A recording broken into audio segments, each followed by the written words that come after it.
Brak the hour, Brak the hour shy, Brak the hour, Brak the hour shy, Brak the hour, Brak the hour shy. Praise unto Yahweh, Bashim Yahshai, Rakakadash. Double honors unto the apostles of Great Millstone. One should also be pushing the truth and sincerity throughout the four corners of the earth. So this is going to be a video entitled something to the effect of the prophets, okay, that were aforetime, okay, prophesied until death, okay, because you got some guys that get lukewarm, okay. In fact, if I get that scripture, they get lukewarm in this thing of Yahweh Shemi Shai. I don't get lukewarm, okay, and I'll be on fire for this thing until the end. But what's important to remember is when Peter was on the scene, okay, when he was writing the second book of Peter's, the third chapter, he was talking about hastening the day. Them guys stayed on the scene until the death, and via their various reincarnations, they still haven't seen the salvation.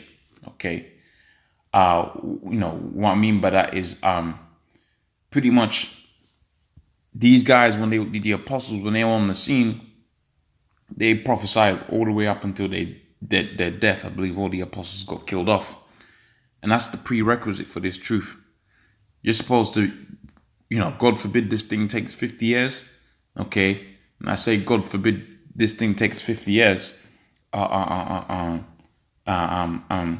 a statement, as a prayer to the Most High too, okay?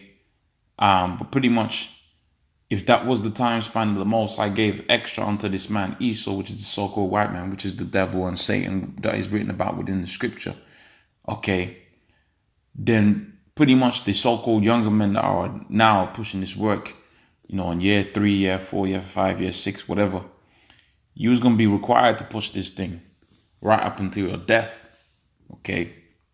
That's the prerequisite from the Most High. That's the prerequisite of this truth. Because in every incarnation of the prophets, when they was on the scene, they didn't take gaps in doing this work. Okay, they didn't have times where they wasn't pushing this word and times when they were pushing this word.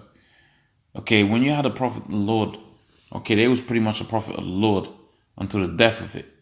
Okay, they was pretty much the prophets of Lord until the death of it. I'm pretty confident I can say that statement without having to go through too much research. I could be wrong. You might have someone pull up something and I haven't considered it and haven't considered the story. But pretty much, when you had instances where a man of the Lord didn't want to be a man of the Lord, like Jonah, the Lord forced him to do that.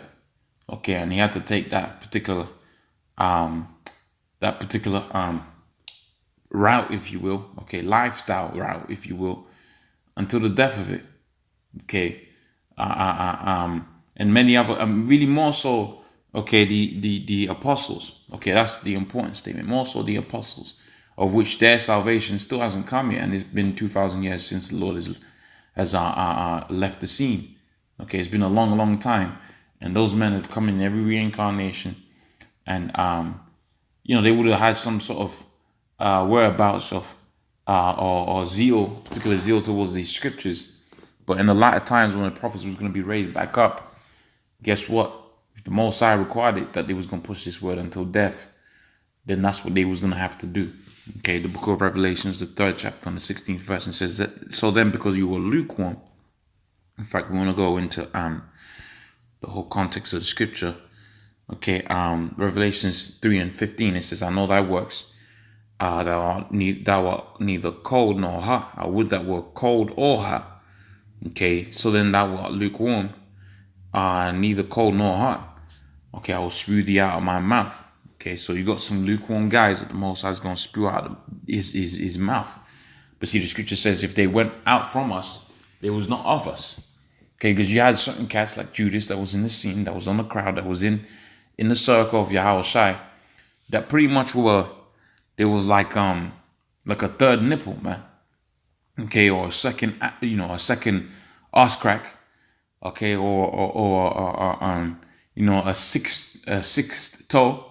Okay, they was there, but they was never a part of the body. There was a tumor that had to be removed, and the Most High suffered their tumoring, okay, for a particular amount of time, and ultimately they was removed from the body because they was never part of the body.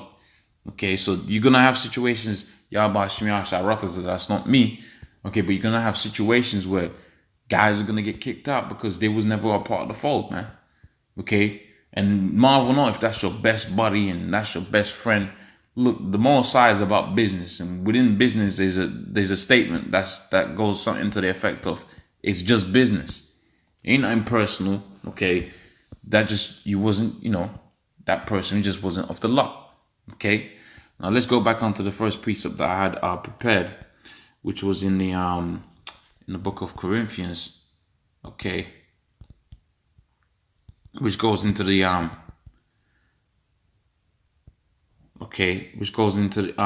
to the spirit of the prophets. Okay, 1 Corinthians 14:32 says the spirit of the prophets are subject unto the prophets. Okay, so that particular spirit was subjected unto them, and they was gonna come in a particular lot. They was gonna prophesy wherever it offends particular people, and that might lead towards their death. But the prerequisite is you were supposed to push this truth onto death. Okay, a prophet is not like a teacher where you teach 25 years and you retire and you was always a teacher. Okay, if you quit this thing, basically you was never a prophet. It's a life sentence, if you will. Okay, this is a bid forever.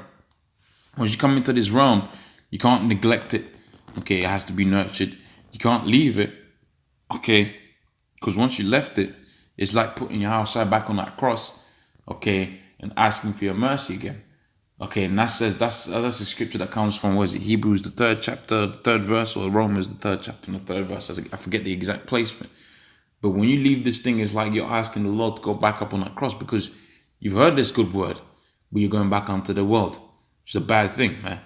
Okay, so pretty much, I think the point's been made. I'm going to say all praises unto Yahweh,